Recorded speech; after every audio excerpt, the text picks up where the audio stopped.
भी हमारे साथ मौजूद है, कराची के ब्यूरो चीफ हैं एच खान ज़ादा। बताइएगा, जो MQM है उसको तहफ़्फ़ुज़ात होंगे गवर्नर सिंध पर, तो वो वहाँ पर क्या करने वाली है, और जो नून लीग ने जो फार्मूला अभी तक तय किया है पीपल्स पार्टी के साथ मिलकर, क्या उस पर सब इत्तेफाक कर लेंगे या जो दीगर जमातें हैं वो इस पर इतराज़ उठा सकती हैं? भाई देखिए मरियम, बात यह है कि नून लीग और पीपल्स पार्टी के दरमियान जो शिरकत इख्तिदार का मरहला तय हुआ है, हम ये समझते हैं कि ये मोहतरमा बेनज़ीर और नवाज शरीफ के दरमियान जो मीसाक़ जमहूरियत का जो मुआहदा हुआ था, ये उसके समरात हैं।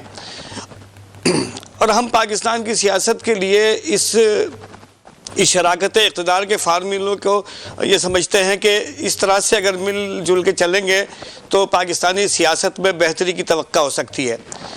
सिंध की सियासत जो है वो अब सिर्फ़ और सिर्फ पाकिस्तान पीपल्स पार्टी के गिर्द घूम रही है। 130 में से 84 नशिस्तें पीपल्स पार्टी जीतने में कामयाब हो गई है, और अगर ख़वातीन और अक़लियतों की मखसूस नशिस्तें मिला ली जाएँ तो पीपल्स पार्टी को पहली बार सिंध असम्बली की 110 नशिस्तें हासिल करने का एजाज़ हासिल हुआ है। पीपल्स पार्टी सिंध में अगर चाहे तो किसी को अपने साथ मिलाए और न चाहे तो इनफरादी तौर पर हुकूमत बनाने के लिए यानी दो तिहाई अक्सरियत की हामिल है। अब जहाँ तक सवाल है मुस्लिम लीग और MQM के दरमियान मुआहदे का, वो मुआहदा जो है वो अभी तक एक तातुल के और एक इबहाम का शिकार है।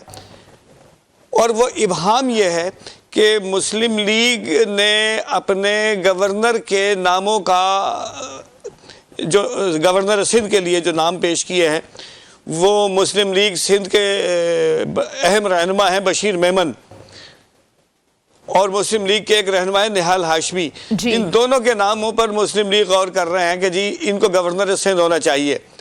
लेकिन MQM का सवाल ये है कि वो ये कहते हैं कि गवर्नर MQM का नामजद होना चाहिए, और बड़ी हद तक वो इस बात पर इत्तफाक करते हैं कि जो आज गवर्नर हैं यानी कामरान टेसूरी साहब, वही गवर्नर रहें।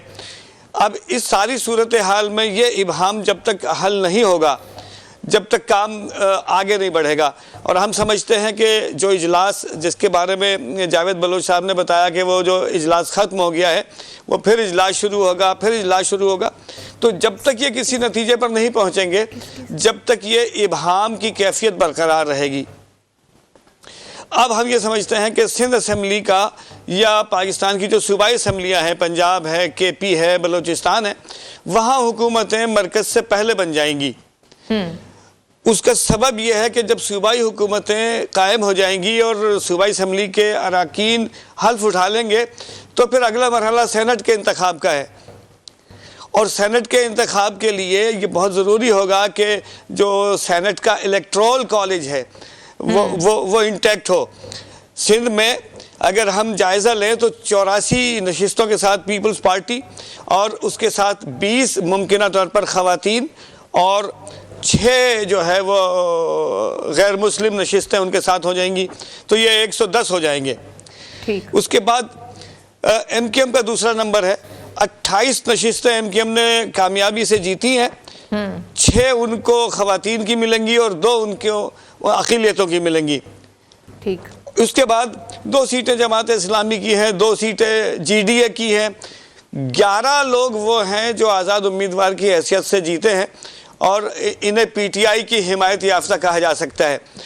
वो सुन्नी इत्तेहाद कौंसिल में शामिल तो हैं, लेकिन आज आखिरी दिन था अपनी तरफ से जो मखसूस नशिस्तों के लिए उस पर जो आमादगी जाहिर करने का, तो सुन्नी तहरीक की तरफ से, ये जो सुन्नी इत्तेहाद कौंसिल की तरफ से अभी तक कोई नाम नहीं पेश किया गया है। ठीक है, सुन्नी इत्तेहाद कौंसिल की तरफ से अभी कोई नाम पेश नहीं किया गया।